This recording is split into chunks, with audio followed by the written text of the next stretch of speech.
Welcome to the Full Strength Father YouTube channel. In this video, I'm going to show you how you can lay out 6 weeks of training that are logical and that progress and that will help you reach your goals. Now, it's important to understand that this particular training progression is just a template.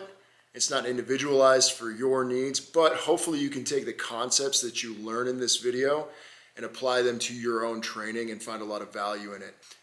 These sessions are designed to be 50 minutes in length. So you're in and out, very effective work, and you actually have progressions built into that 50 minutes. So you're not just going in and doing random things and just hammering. There's actually an intention behind what you're doing. So let me break this down. Stay with me. I've put chapters in this video so you can bounce around if you need to look at different pieces of information. Feel free to screenshot things as well. So how to build a 6-week training progression. The goal of this particular training progression would be strength and size. So sort of a blend of those two. The periodization model, or the organization of the training load and volume, is linear, meaning it just increases in a linear fashion each week. And this is a 6-week duration, and it's designed to be 4 days a week. So let me break down the general session structure. You'll have A, B, and C. A is a volume prep. So we're going to get in a lot of light prep volume. This is going to condition the joints, get you warm, and get you a little bit of a pump prior to your main, which is B. The way this is structured is 40 seconds on, 20 seconds off, the volume prep. You can choose 3 to 4 movements, and you can do 3 to 4 total rounds. So minimum, it'd be 9 minutes, and then maximum, it'd be 16 minutes. It's important to understand that with this volume prep, you want to go really light, and I'll break that down here in a little bit. The main is structured every minute on the minute for 30 minutes. So at the beginning of every minute, you're starting a superset. So you'll get 10 sets of each superset within that 30 minutes. It's very important how I've laid out how to structure this, because you want to make sure that you're not having redundancy in those supersets, and I'll show you how to structure those out. And then you've got a cool down stretch. You can take as much time as you want on that. Here's the loading volume progression over the course of the 6 weeks. Week 1, in the volume prep, you'll go RPE 5. Now RPE stands for relative perceived exertion. So scale of 1 to 10, 10 being maximal effort, 1 being minimal. That scale, you can kind of judge your loading based on perception. It's not insanely accurate. It gives you an idea of the type of, sorry, just bumped the camera. It gives you an idea of the type of effort or load you want in these volume prep sessions. So 5, 4, 3, 3, 3, and then 5 over the course of the 6 weeks. The main is going to progress off of a 5-rep max. Now that 5-rep max, you want to really make sure you have a controlled, smooth tempo with it. And that'll sort of auto-regulate that load. If you're like me, 34 years old, you're a little bit older, as fathers, we want to make sure that we're healthy, that we can, maintain activity with our kids. So we don't want to go too crazy when it comes to maxes. You do want to be able to push. But if I chose to do a 4-second count on the way down on a back squat, that's going to limit how much I could do versus just going down as super fast. So you just want to make sure that when you do establish maxes, you do it with very quality technique. So you can see here that week 1 progresses 80, 2 is 85, then 90, then 95, 100, and then back to 70% of the 5-rep max. The at 1 to 2 before fail is the rep effort you're going to give in that week's lifts. So failure would be going to technical failure, where you cannot complete another rep, you drop to the pins, you drop the weight, whatever that is. 1 to 2 before failure is a perception of how close you are to that point. And then as you can see, it progresses to 1 before fail for 3, 4, and 5. Now week 6 is what's called a deload. It's where you pull back, you make it intentionally easier before you retest. So let's get into the weekly split and the patterns. So stay with me here, because this is really important. You've got 2 lower days, 2 upper days. You'll notice that the volume prep, as detailed here, prepares you for the main lifts. In the lower body, we'll start off with a squat, then we'll go to abs, then we'll go to hinge, and then we'll go to calves. So there's 4 movements in this example, and they complement one another, and they prepare you for those main lifts, which are a squat and a hinge. I've underlined and bolded the movements that are going to be on the progression. So the jumps and the abs you can kind of do as you would like, but you want to make sure that you stay with the squat and the hinge, you stay with the progressions I just outlined. Then the upper body, I've highlighted and colorized a couple things here that are important to look at.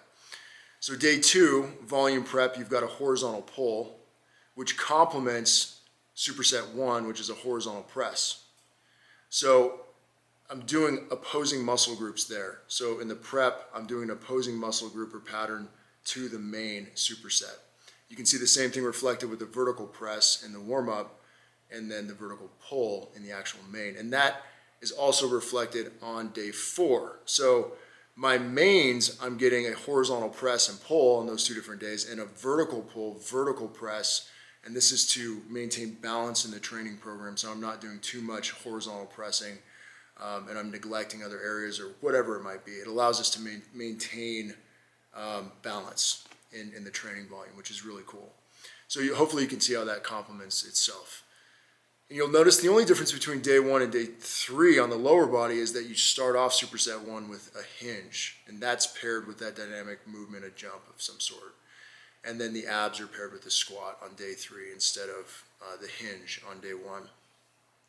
So you can see there, that's a really easy split. You could do that Monday, Tuesday, Thursday, Friday. That's what I'd recommend. You want to make sure you have enough rest between lower body sessions, ideally 72 hours. So same thing with the upper body. Here's a couple example sessions for you to check out.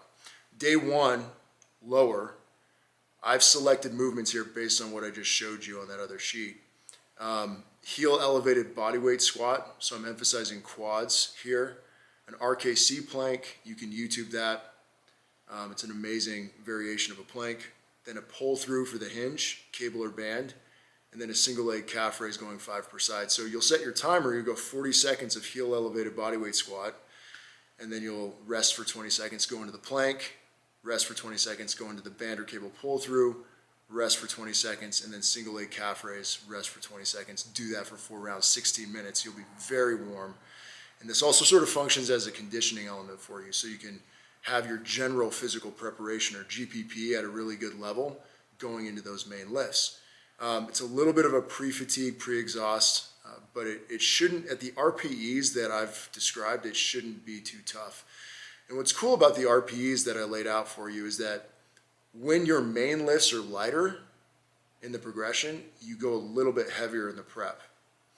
And then as your main lifts get heavier, you go lighter in the prep. So we're allocating energy to where it needs to be. The main lift here in this lower example is a back squat and a sumo deadlift. So you'll notice here what you're going to do in superset 1 is you're going to go 3 box jumps straight to the back squat. So we're doing the explosive movements to kind of prime ourselves before we hit that back squat. Superset 2, you hit some abs, some hanging leg raise, and then you go to a sumo deadlift. We got a little rotational component with a twisting hanging leg raise, and we go straight to that sumo deadlift. Superset 3 is a carry. So I'm just going to go 35 seconds of unbroken dumbbell carries, heavy. So we're getting a lot of work done here relatively quickly. The rep ranges are going to depend on your effort and the load and how it feels that day. So if I've got 1 to 2 reps in reserve on back squat at 80% of my 5 rep max, I'm probably going to get between 5 and 10 reps on that, maybe a little bit more in the earlier sets, but I should see a drop in reps as I go through because of fatigue. So that's normal, you should expect that. The way this is going to work is that minute 1, when the clock starts, I do my box jumps and back squats, and then whatever time I have left over after my set of back squats is rest before minute 2 hits. Then I go straight into this twisting hanging leg raise and sumo deadlift in minute 2. Minute 3, I do my carries. Minute 4, I go back to my box jump and squat. So I end up getting a total of 10 sets of each. So it's volume for sure, and going to be very, very challenging. You'll have very little rest between the box jump back squat and the hanging leg raise sumo deadlift. So the one that has an actual set amount of rest in it is going to be superset 3 there. So the rest will vary based on how difficult things are. What I would say too here, just as a side note, is that on your back squat, like you don't want to go, you don't want to approach the set with Like say I do 6 reps, pretty challenging, then I sit there and I rest and keep going. You want to not pause in that given set. You want to go smooth, slow contractions. And that way, as soon as you have to stop, you get out and you're done. In this case, that way you're not dragging that time on and rolling into other minutes in your supersets. Okay, so example of the upper body: TRX row, 45 degrees, Superman hold, dumbbell Arnold press, and cable tricep press down. Those follow that format. Again, you want to go with the RPE that's prescribed, 16 minutes. Then I go into that 30-minute EMOM. So all told, both of these sessions should be 46 minutes of work and then some transition and setup time in between. So it's going to keep you at a really great clip as far as your time goes. You'll notice here that the TRX row complements the dumbbell bench press. So the prep complements the bench press. So I go from a horizontal row pull to a horizontal press with the dumbbell bench. Same thing with the Arnold press is a vertical press. Then I go to a vertical pull with a lat pull down.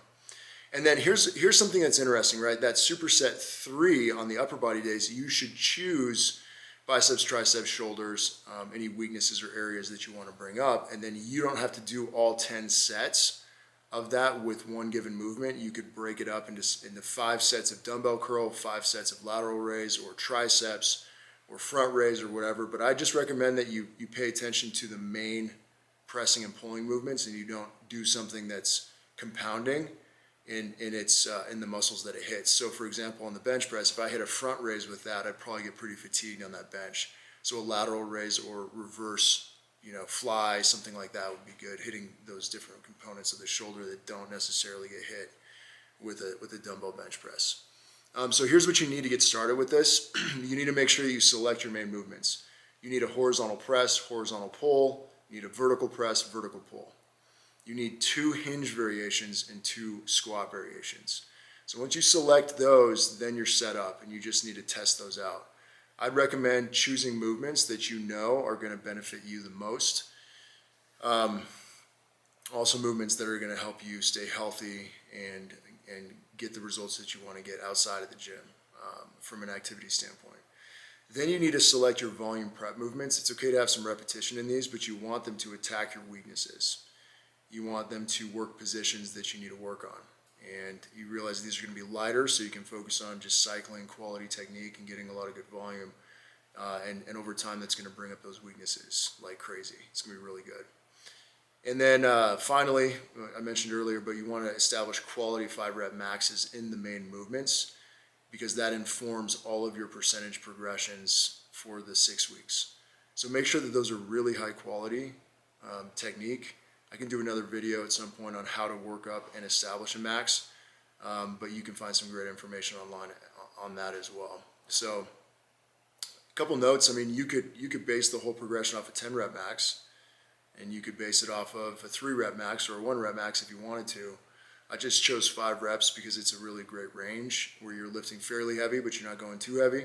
And working off sub-maximal percentages of that, the 80, 85, 90, etc., is going to kind of put you in a rep range that for most people is going to help them build some great muscle and strength at the same time. So that's an overview of a 6-week training progression utilizing a 50-minute window of time for your training sessions 4 days a week. You do this and you should notice that you get a lot stronger and that you also build some aesthetics as well.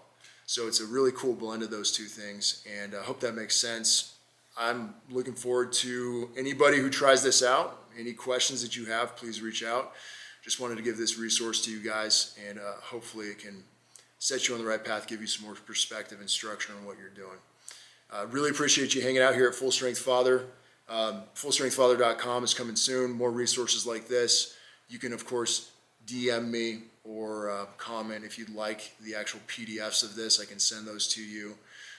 But other than that, thanks for hanging out. Appreciate you watching the video, and feel free to like, comment, subscribe, and be a part of this community of like-minded fathers who want to just maximize their lives through fitness and health and be the best they can possibly be as fathers. So looking forward to seeing you in the next video. Catch you soon.